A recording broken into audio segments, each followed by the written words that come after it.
UFOs are real, burgeoning, and not going away. I am your intrepid host, Marzulli. This is another edition, another episode of our ongoing reporting on the UFO phenomenon.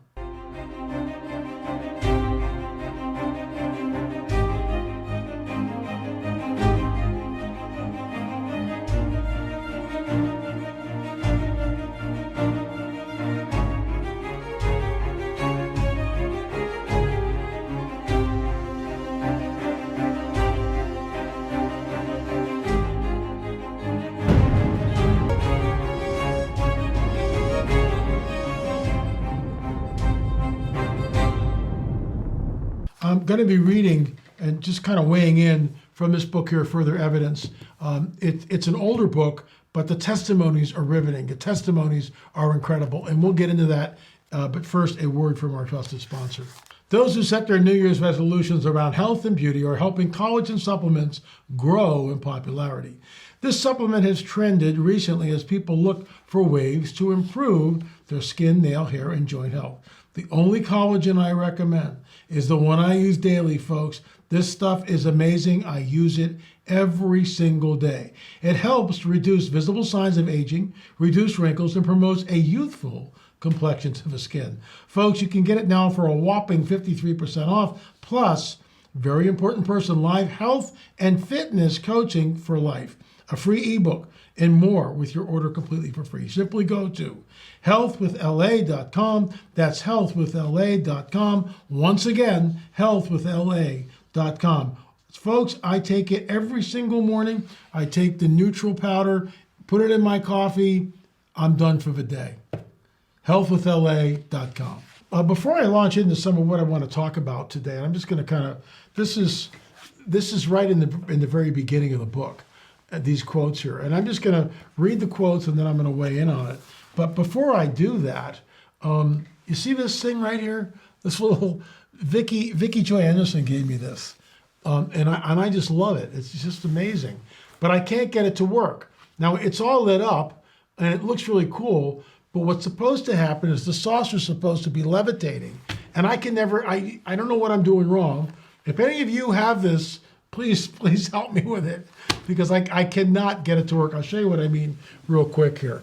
So if I take this off of it and I bring it over, right, it'll say it goes on. You'll see it blink like that, but I can't get it to levitate, and it's supposed to levitate, and then it just goes off.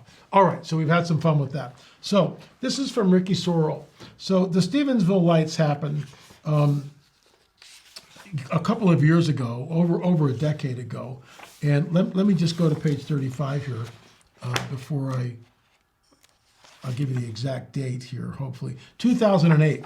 So Ricky Sorrell says, I got up held in the briars, and that's when I looked up and saw it. It made no noise. The trees didn't move or the leaves blow away.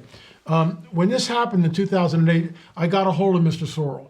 I looked him up, got him on the phone. I talked to him numerous times. I actually sent him some of our material, and he was being harassed. This is well before disclosure was a thing, where you could actually talk about the phenomena without being ridiculed. And he's gone dark since then.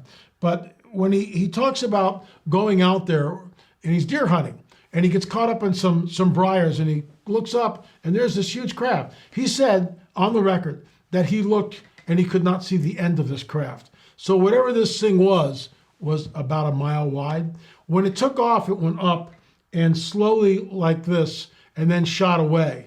And shortly after that, F-15s came streaking by and followed it. It's all on the record. That testimony is in the book. This is from Dr. David Jacobs. I went into a sort of a shock tailspin as I realized that the abductions were real.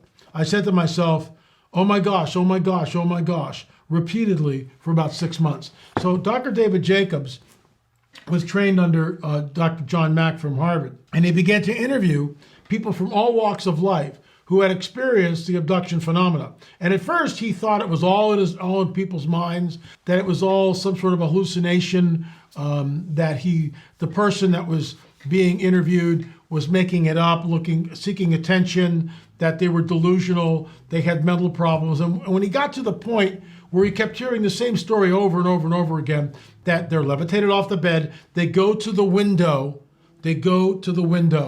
And they ask themselves, as they're levitating and poised right at the window, are they going to open the window? And of course, the window never opens. They go through the window. Karen Wilkinson gave me an insight, the first one I've ever heard from any abductee, where before they go, they know it's going to happen. Their whole body begins to vibrate. So these entities, which are nefarious in my opinion, can manipulate space, time, matter, and energy. What I find interesting about this little quote from Dr. David Jacobs, he knows it's real.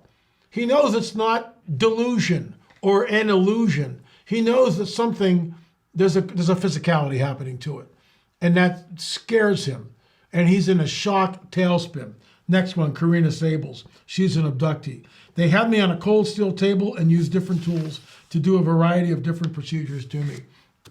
You can do a deep dive on this and read Karina's testimony. You can also read Stolen Seed, Evil Harvest, Karen Wilkinson's book, which is incredible. Because like Karina, see, this is what I mean. We've got too many witnesses that have come forward. Too many people. There are people sitting in your church right now who have been taken, who have been abducted, and they don't know what to do with it.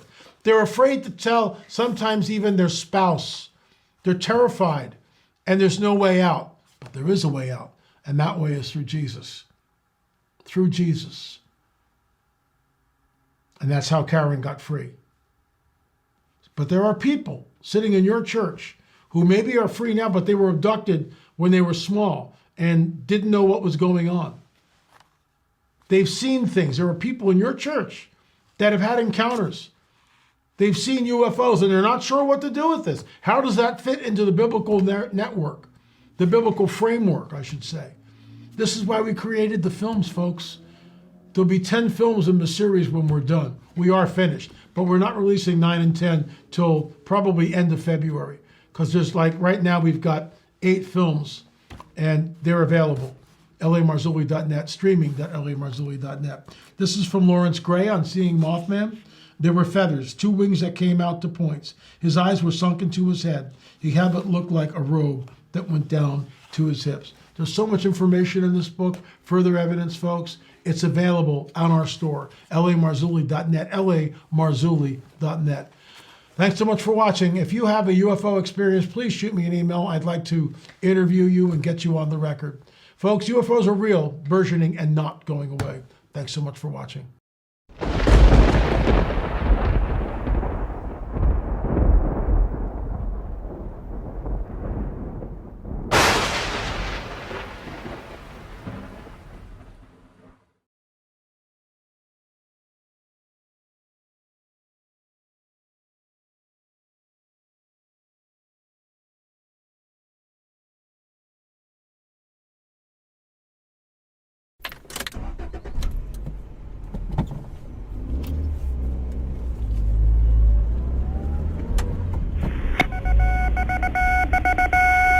Headline edition, July 8, 1947.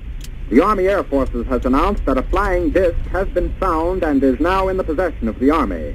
Army officers say the missile, found sometime last week, has been inspected at Roswell, New Mexico, and sent to Wright Field, Ohio, for further inspection. Late this afternoon, a bulletin from New Mexico suggested that the widely publicized mystery of the flying saucers may soon be solved. Army Air Force officers reported that one of the strange discs had been found and inspected sometime last week. Our correspondents in Los Angeles and Chicago have been in contact with Army officials endeavoring to obtain all possible late information. Joe Wilson reports to us now from Chicago. The Army may be getting to the bottom of all this talk about the so-called flying saucer. As a matter of fact, the 509th Atomic Bomb Group headquarters at Roswell, New Mexico, reports that it has received one of the discs which landed on a ranch outside Roswell. The disc landed at a ranch at Corona, New Mexico, and the rancher turned it over to the Air Force. Rancher W.W. Brizzell was the man who discovered the saucer. Colonel William Blanchard of the Roswell Air Base refuses to give details of what the flying disc looks like.